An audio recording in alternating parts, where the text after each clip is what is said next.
이 지역에 아주 높은 산이 있습니다. 그 산 이름은 모악산이죠. 최근에 혹시 올라가 보신 적 있으시지요? 모악산 잘 아시는 분들은 아실 겁니다. 같은 산이라도 어느 쪽으로 오르냐에 따라서 느낌이 완전히 다르죠. 뒤쪽 금산사 쪽으로 가면 좀 완만합니다.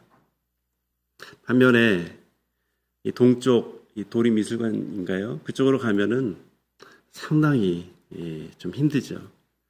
거리도 다르고 난이도도 다르고 중간에 숨을 돌리는 지점도 다르고 풍광도 다릅니다. 산을 잘 아시는 베테랑 분들은 그 지명만 들어도 벌써 그 루트 코스를 생각한다고 합니다. 그 루트는 처음에는 좀 힘들어. 처음에 좀 깔딱고개가 있어가지고 힘들어. 이런 얘기도 하시고. 그 반대쪽 코스는 좀 돌아서 가지만 그래도 완만하게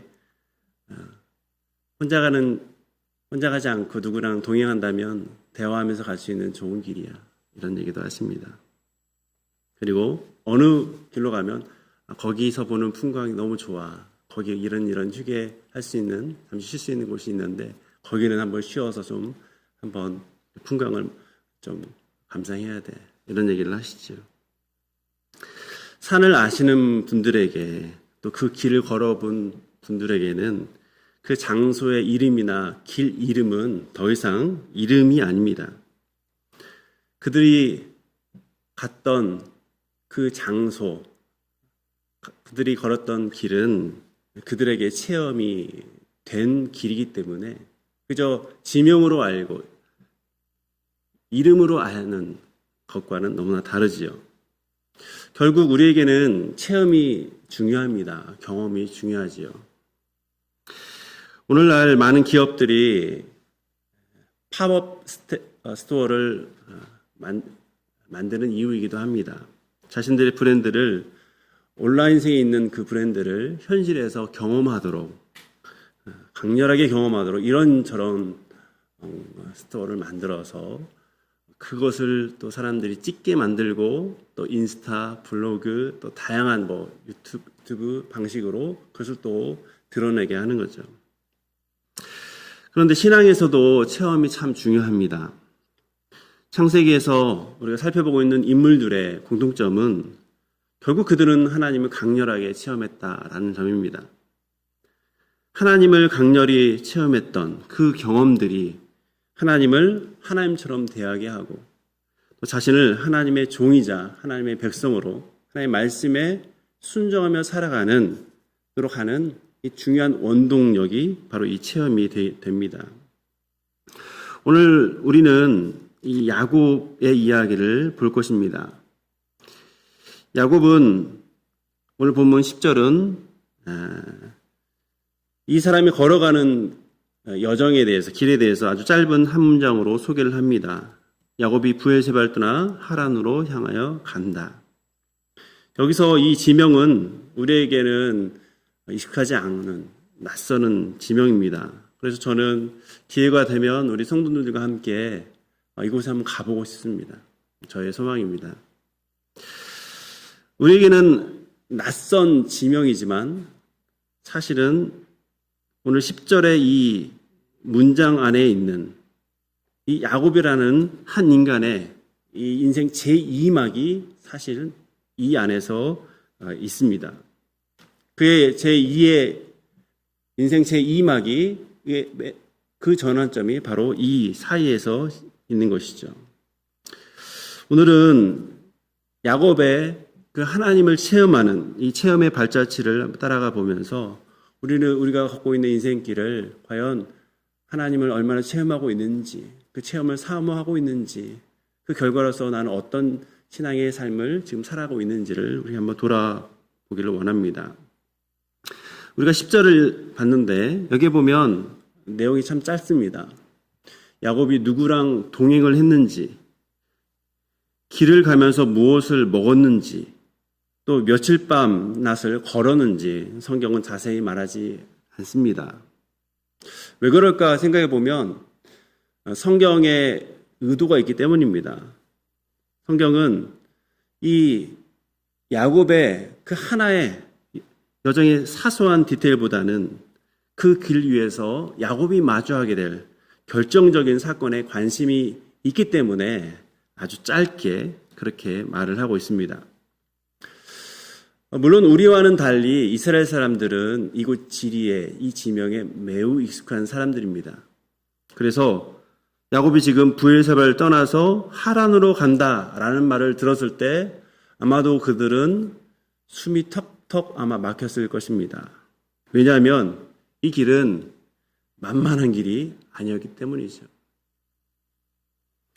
여러분, 야곱이 떠난 브엘세바는 그의 아버지 이삭이 있던 이삭의 집입니다.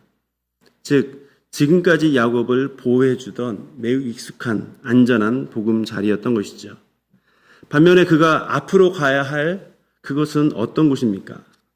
거리로 따지면 직선거리로는 약 700km. 고대의 그 여행로를 참고하면 약 900에서 1000km에 이르는 너무나 아득한 길입니다. 성인이 부지런히 걸어도 한 달 반, 길게는 2달이 걸리는 대장정이죠. 이게 어떤 거리일까 생각을 해볼 때 전주에서 서울까지 210km이더라고요. 그러니까 1000km니까 왕복을 2번 반 정도 하는 거리죠. 저는 이 거리를 보면서 이 하란에서 시집 온 리브가가 생각이 났습니다.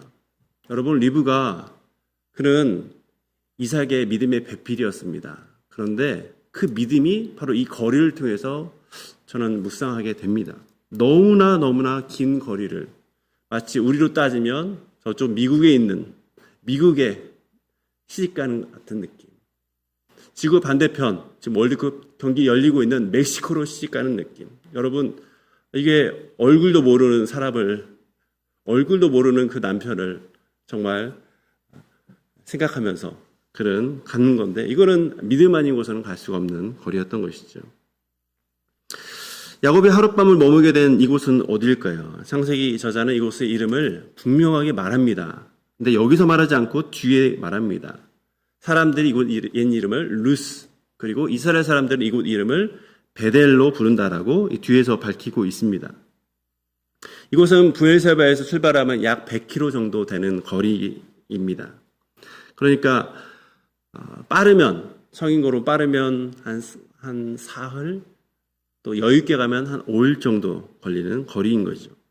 그러니까 야곱은 지금 집을 떠난 지 그리 얼마 되지 않은 장소에서 이곳에서 밤을 지금 맞이하게 된 것이죠. 그러면 야곱이 왜 이 머나먼 곳을 향해서 가야 됐고 왜 여기서 잠을 자야 됐을까요? 겉으로 보면 그 표면적인 이유는 결혼 때문입니다. 아버지 이삭은 28장 앞부분에서 가나안 여인 말고 저 멀리 밧단 아람, 즉 어머니의 고향에 가서 외삼촌 라반의 딸 중에서 아내를 맞이하라라고 야곱에게 이 하란으로 갈 것을 명합니다. 하지만 우리는 야곱이 그 먼 거리를 거부하지 않고 가는 이유, 그 진짜 이유를 알지요. 뭡니까? 도피를 위한 여행이죠. 이 길은 아름다운 신부, 믿음의 신부를 찾기 위한 그런 명목이 있지만 사실은 진짜 이유는 도피의 길이었습니다. 야곱은 아버지를 속이고 형 에서가 받을 장자의 축복을 가로챕니다. 분노한 에서는 아버지 곧 돌아가실 건데 아버지 돌아가시면 내가 야곱을 죽일 것이야 라는 그런 생각을 하면서 일을 가죠. 그리고 이것을 안 어머니 리브가는 야곱을 급히 피신시키면서 야곱아, 형 노여움 금방 풀릴 거야. 다만 며칠 저 멀리 가서 있어라 라고 말을 하죠.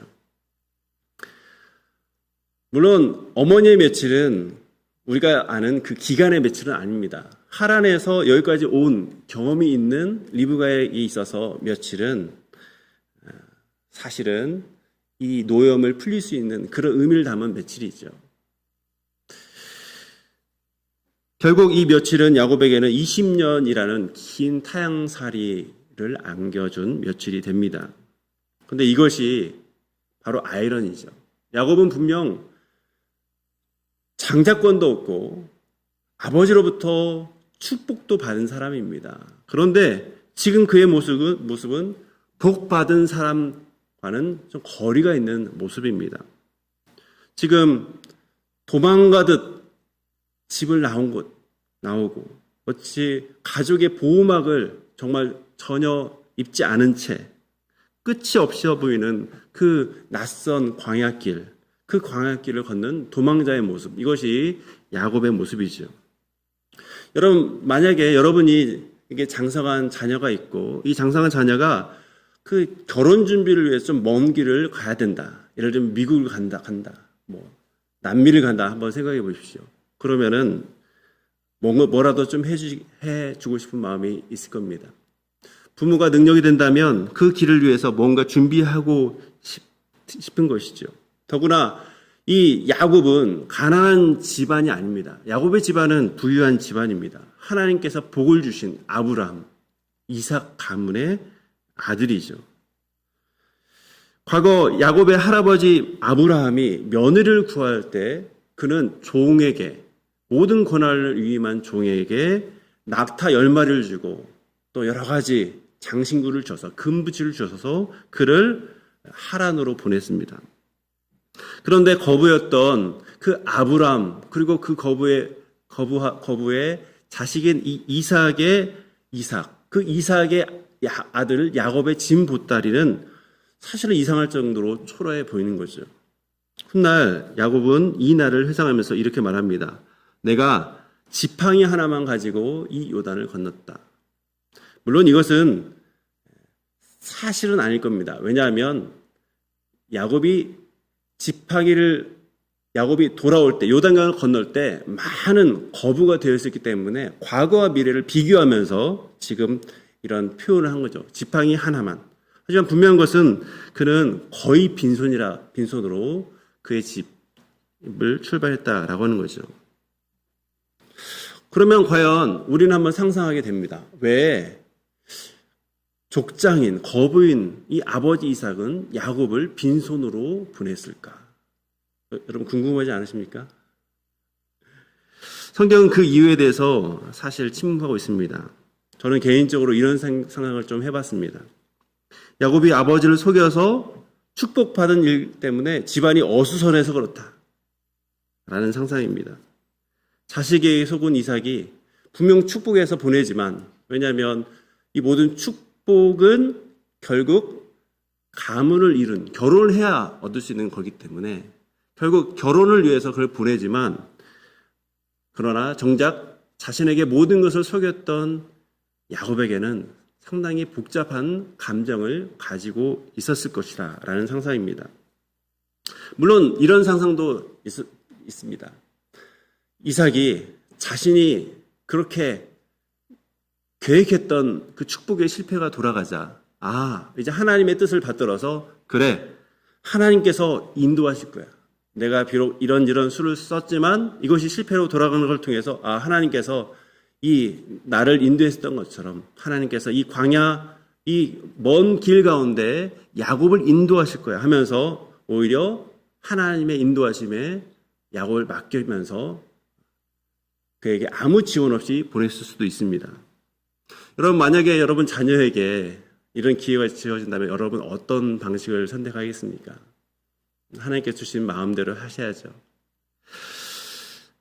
이삭이 먼 길 떠나는 야곱에게 이렇게 전적인 지원을 하지 않는 그 이유가 감춰져 있지만 분명한 사실은 있습니다. 그건 뭐냐?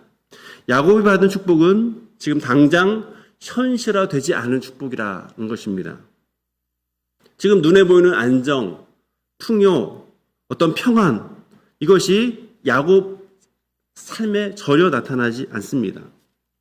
야곱은 분명 복의 주인공이었고 복을 받았고 장자권도 받은 사람이지만 오히려 철저히 빈손이 되어서 외로이 먼 길을 떠나고 있는 것이죠. 그런데 이것이 바로 하나님께서 그를 만나시는 기회가 된 겁니다. 이 빈손의 자리에서, 풍족의 자리가 아니라 빈손의 자리에서 오히려 축복의 근원이신 하나님을 대면하는 것이 바로 오늘 내용이기 때문이죠. 11절 한번 봅시다. 한 곳에 이르러는 해가 진지라 거기서 유숙하려고 그곳에 함도를 가져다가 베개로 삼고 거기 누워 자더니 야곱은 가다가 한 곳이라는 장소에 이릅니다. 이 원어의 뉘앙스를 살리면 거기에 이른다라는 이 말은 계획된 목적지에 이르는 것이 아니라 걷다 보니 우연히 마주친 장소라는 뜻입니다. 그러니까 열심히 가고 열심히 갔는데 결국 해가 져서 이 칠흑 같은 어둠 속에서 더 이상 갈 수가 없어서 계획에도 없던 이름 모를 장소에 그는 발이 묶인 것이죠. 그는 이 한 곳이라고 표현된 이 장소에서 어쩔 수 없이 유숙을 해야 되는 거죠. 그리고 이 본문에서 이 단어가 매우 반복이 됩니다. 성경은 이 곳, 이 한 곳이라고 하는 것이 이 원어로 볼 때 이 11절에서 또 그곳이라고 말하고 또 거기라고 그렇게 표현을 합니다. 그러니까 성경 기자는 사실 이걸 다 압니다. 여기가 바로 베델이라는 것을 알지만 이 저자는 그 베델이라는 이름을 알면서도 계속 이름을 숨기고 있는 거죠. 왜 그럽니까? 이 장소의 이름보다는 이 장소에서 일어날 그 사건을 주목하게 만들려고 하는 것입니다. 사실 하란을 목적지로 한 야곱에게 있어서는 이 장소는 그렇게 중요한 장소가 아닙니다. 해가 져서 어쩔 수 없이 그냥 머무는 곳, 길을 가다가 어쩔 수 없이 들르는 곳, 돌베개 삼아서 하늘 보면서 하늘의 별을 보면서 누워 잠드는 곳, 그냥 처량한 노숙지의 하나인 것이죠. 그런데 하나님 편에서 보면 이곳은 야곱을 만나기 위해서 오래전부터 사실 점 찍어둔 약속의 자리인 것이죠. 하나님은 그곳에서 하늘문을 열고 야곱을 기다리고 계신 것입니다. 그래서 이 빈손의 야곱, 처량해 보이는 그 야곱, 이 야곱이 누웠던 그 자리가 이제는 하늘의 하나님과 땅의 야곱이 만나는 무대로 변화가 됩니다. 그리고 이제 그 어둡고 적막한 이 밤에 그 야생의 짐승들에게 노출된 이 불안한 이 밤에 편안히 지나갈 수 없는 이 밤에 겨우 잠을 든 야곱에게 꿈을 통해서 믿을 수 없는 광경을 그는 경험하게 됩니다. 그것이 12절입니다. 우리 12절 같이 읽겠습니다. 꿈에 본즉 사닥다리가 땅 위에 서 있는데 그 꼭대기가 하늘에 닿았고 또 본즉 하나님의 사자들이 그 위에 오르락 내리락 하고.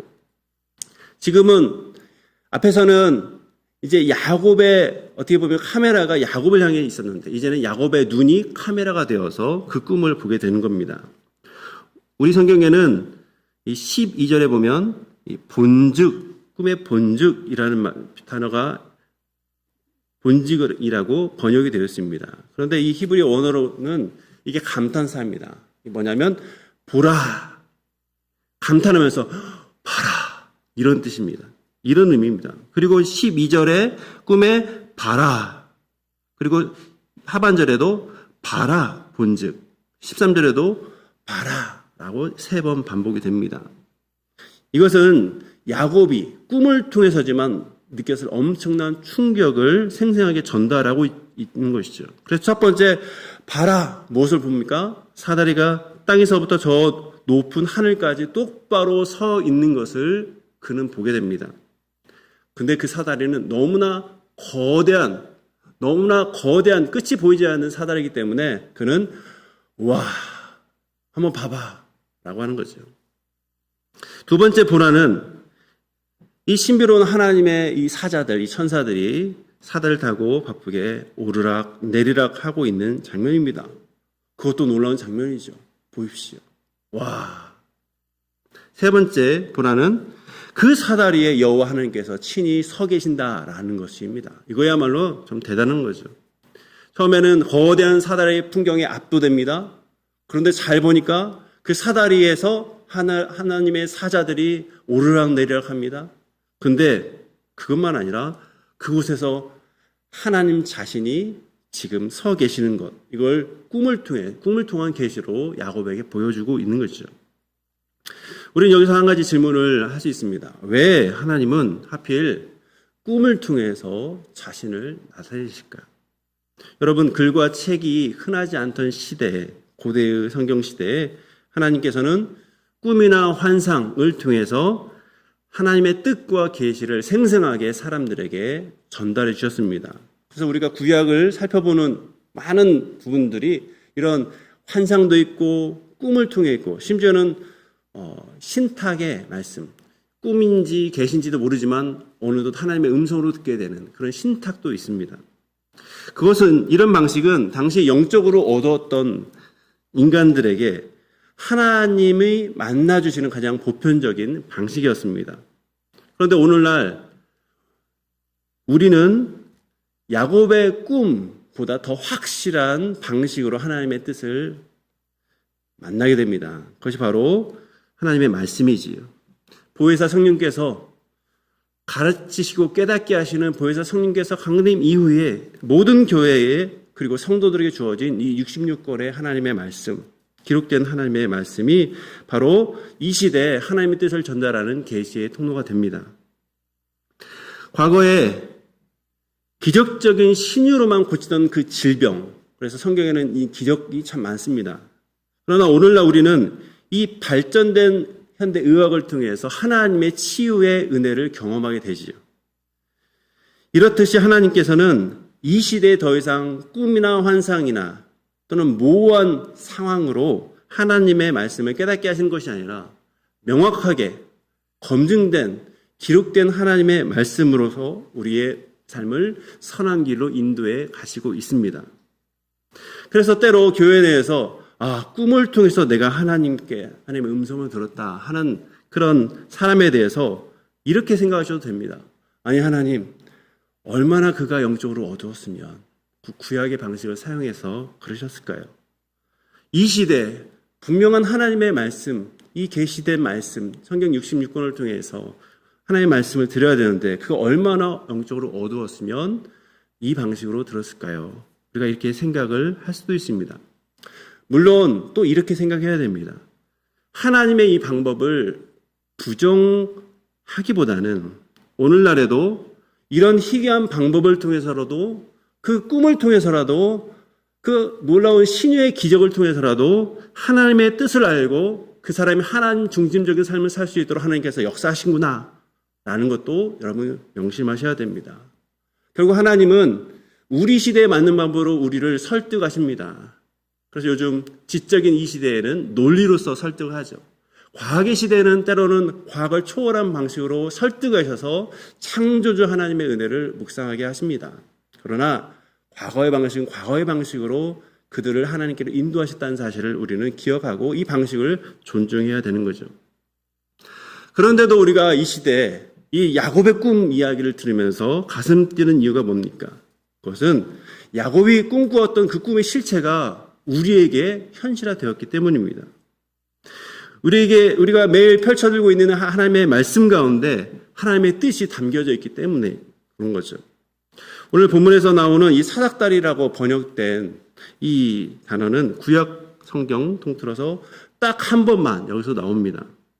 그래서 이 사닥다리가 과연 우리가 생각하는 그 사닥다리 모양인지 또는 거대한 신전의 돌계단 모양인지에 대해서 우리는 확실히 알 수는 없습니다. 하지만 중요한 것은 이 사닥다리의 형태가 아닌 기능이죠. 야곱이 누워있는 땅과 천사들이 오르락 내리락 하는 그 하늘과 서로 연결되어 있다는 것이 바로 이 사닥다리가 주는 의미입니다. 여러분, 이 장면을 볼 때 우리가 자연스럽게 떠오르는 사건이 있지 않습니까? 사람들이 인간의 힘으로 하늘에 달했던 그 바벨탑 사건이 떠오릅니다.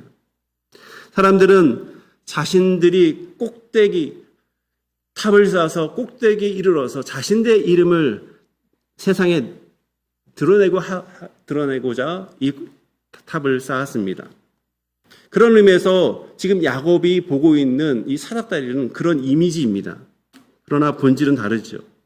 바벨탑은 땅에 있는 인간들이 자기 이름을 높이려고 하는 노력의 하나입니다. 반면 야곱이 본 사다리는 외롭고 두려움에 떠는 이 야곱을 향해서 하나님께서 친히 자신의 음성을 들려주시고자 하는, 그로 하여금 너가 있는 자리가 어떤 자리인지를 알게 하기 위한 그런 의미로서, 목적으로 이 사닥다리를 보여주시고 있죠. 그래서 야곱이 본 사다리는 결국 은혜의 통로이자 문입니다. 여러분, 야곱은 지금 집 떠난 지 아마 일주일이 채 안 됐을 거예요. 그런데 이 여정 가운데 그저 어느 날 돌베개를 베고 잠을 잤을 뿐인데 꿈을 통해 보여준 이 계시의 내용은 하늘이 자신을 향해 열려 있구나 라는 놀라운 내용입니다. 그래서 창세기 저자는 계속 봐라, 저 높은 사다리를 봐라, 저 천사들의 오르락내리락 하는 걸 봐라, 그리고 거기에 서 계신 하나님 봐라 라고 계속 반복하면서 이 경이로운 장면을, 이 경이로운 하나님의 은혜를 한번 에게 집중할 수 있도록 이 12절 13절을 우리에게 적어서 보게 하는 것이죠. 여러분, 이 환상은 야곱에게 엄청난 위로가 되었을 것입니다.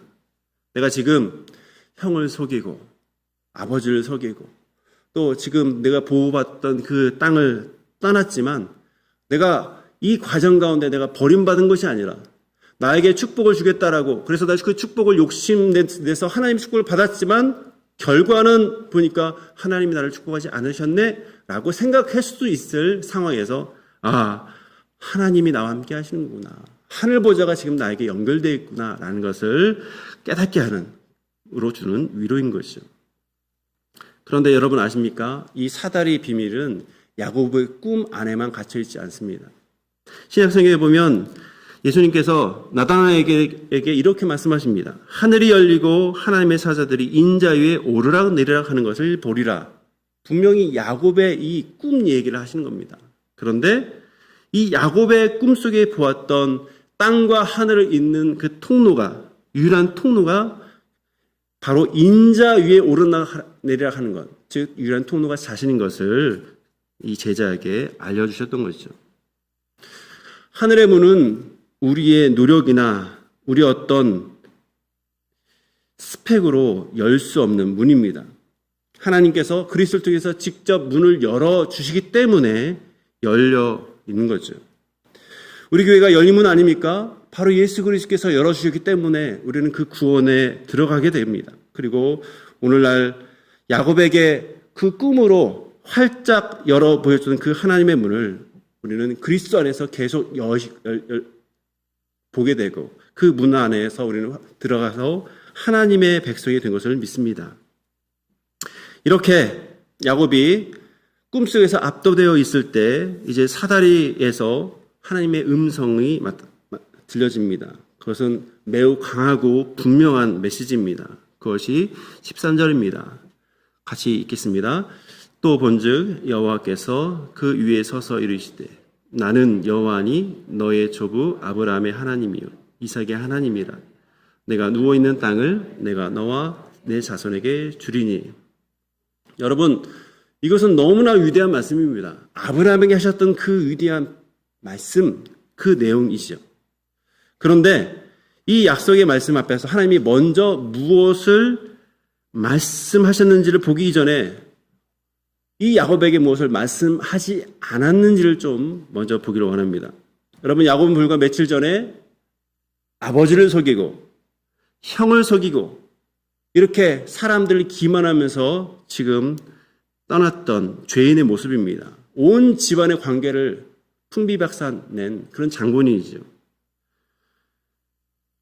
그런데 하나님께서는 이 밤에, 이 만나주시는 밤에 야곱의 죄에 대해서 한마디도 하지 않으시죠.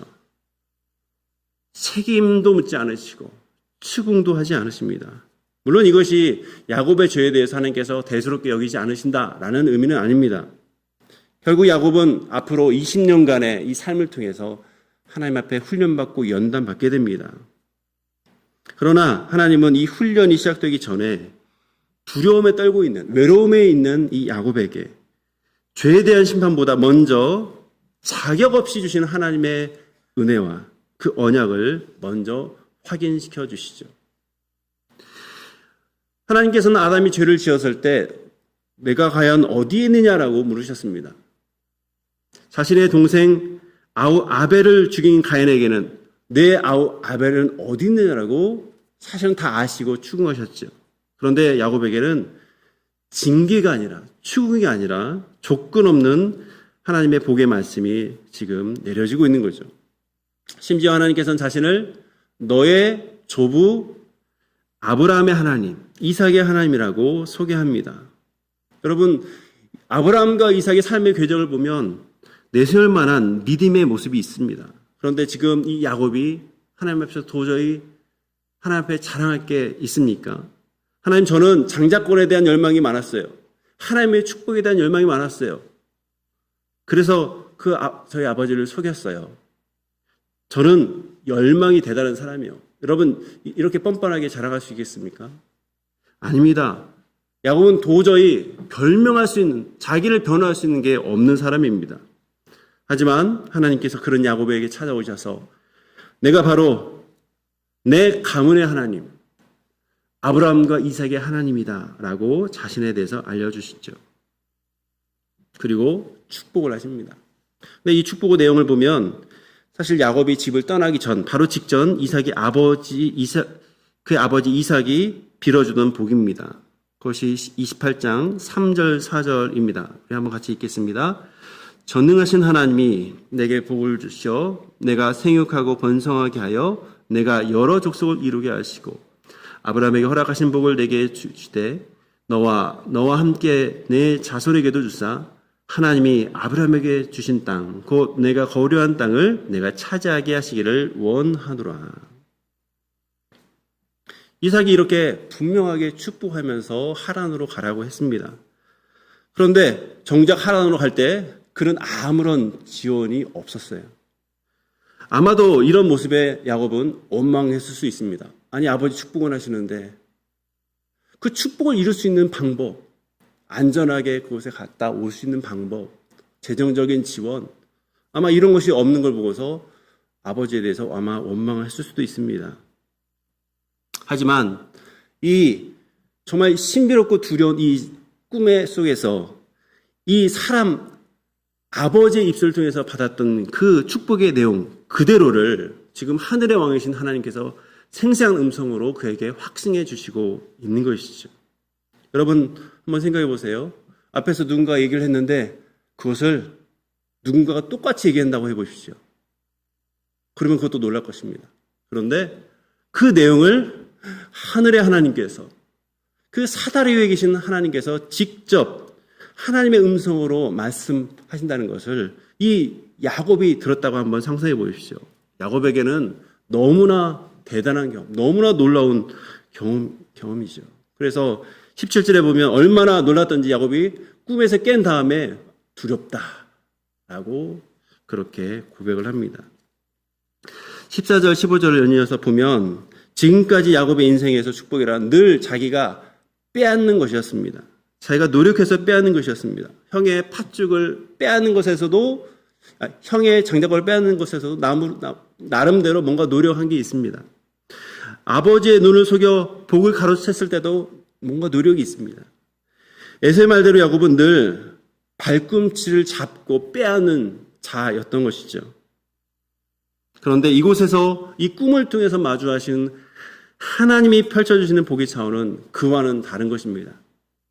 꿈속에서 야곱은 아무런 어떤 행동도 할 수 없는 그런 수동적인 상황이었을 것입니다. 그런데 꿈속에서 지금까지 그의 인생을 통해 보면 자기 스스로 움켜쥐고 또 그 속에서 발버둥 쳤던 그 인생이었던 이 야곱에게 지금 내가 빼앗지 않아도 내 자손을 티끌같이 많게 해줄 것이다.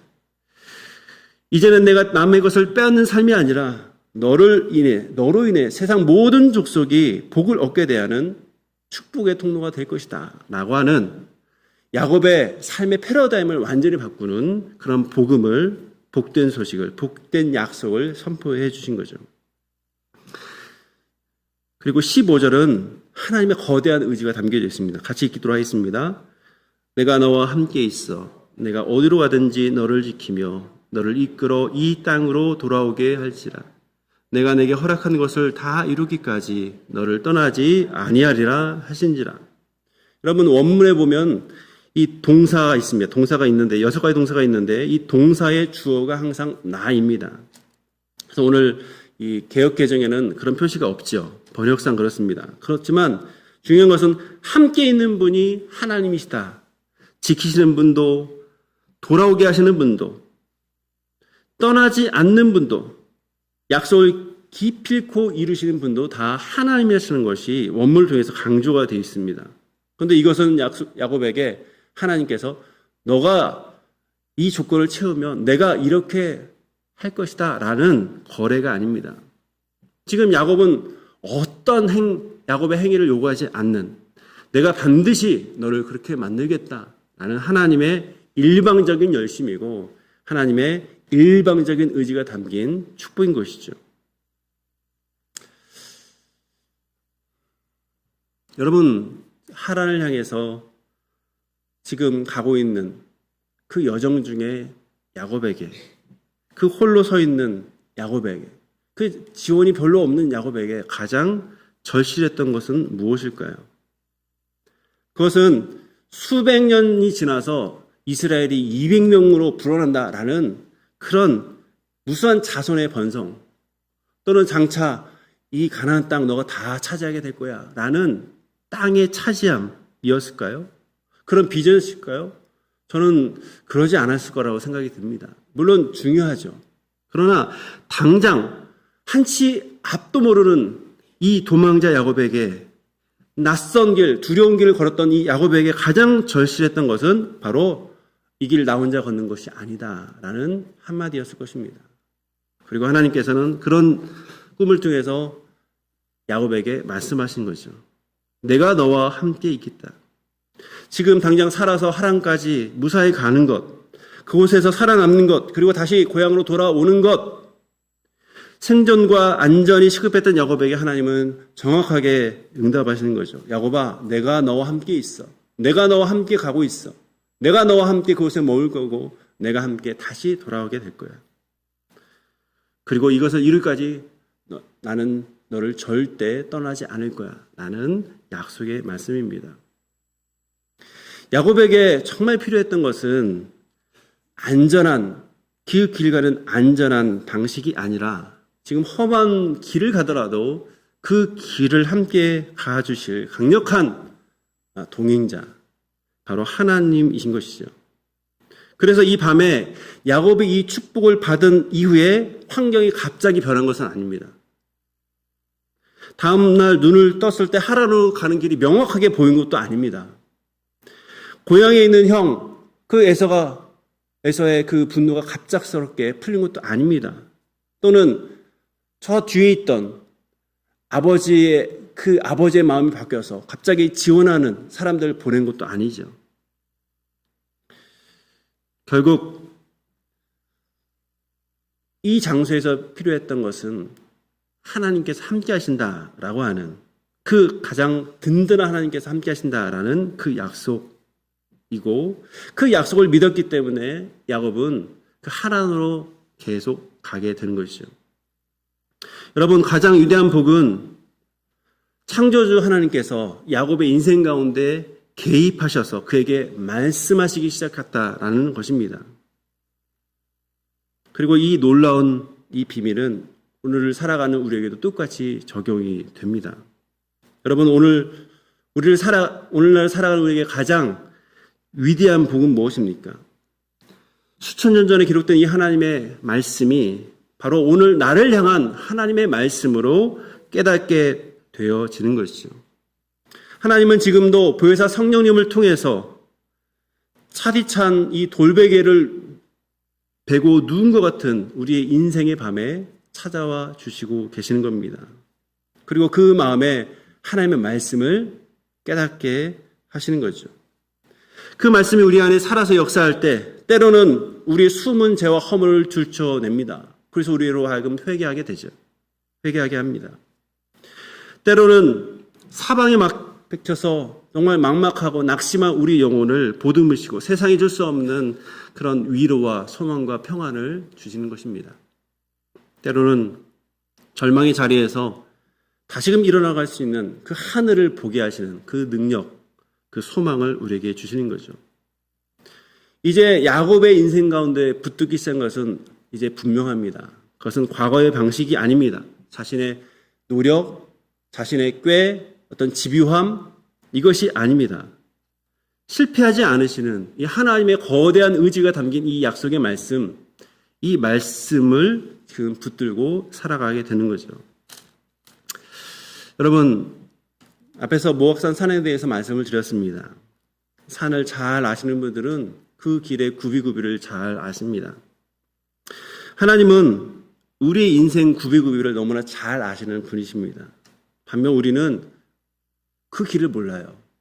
가다가 지치면 원망하기도 하고 가다가 지치면 외롭다라고 푸념하기도 합니다. 하나님은 우리의 인생을 다 알고 계시는데 야곱처럼 어느 한 곳에 주저앉아서 하늘밖에 쳐다볼 수 없는 그 외로움 가운데 있는 그런 우리에게 하나님의 때에 새 힘을 새로운 말씀을 통해서 우리에게 공급해 주시는 거죠. 우리는 때로 야곱처럼 뭔가 자기의 노력이나 열심을 통해서 하늘에 닿으려는 이 바벨탑의 방식으로 신앙을 가지려 합니다. 신앙을 가지고 있지만 내 손에 쥔 것이 없는 것 때문에 불안해서 뭔가 능력을, 재력을, 뭔가 스펙을 쌓으려고 합니다. 그리고 세상이 그런 것을 가지고 행복하게 하는 것을 볼 때 더 그것을 갈망하게 됩니다. 그러나 오늘 말씀 통해서 우리가 기억하셔야 됩니다. 야곱이 붙든 것은 그의 손에 있는 지팡이가 아니라 하늘 사다리 위에서 울려 퍼졌던 하나님의 그 커다란 분명한 그 선언, 내가 너를 떠나지 않으리라 라고 하는 하나님의 굳은 의지인 것이죠. 야곱의 꿈에서 깨자 이 신비로운 사다리는 우리에게 야곱에게 사라졌습니다. 하지만 우리에게는 그 사다리가 사라지지 않았습니다. 예수님께서 하늘과 땅을 잇는 사다리가 되시기 때문입니다. 예수 그리스도 안에서 하늘문은 열렸고 그분의 내려오심으로 우리가 그 열린 문으로 당당히 들어가게 되는 확실한 구원 약속을 우리는 받게 됩니다.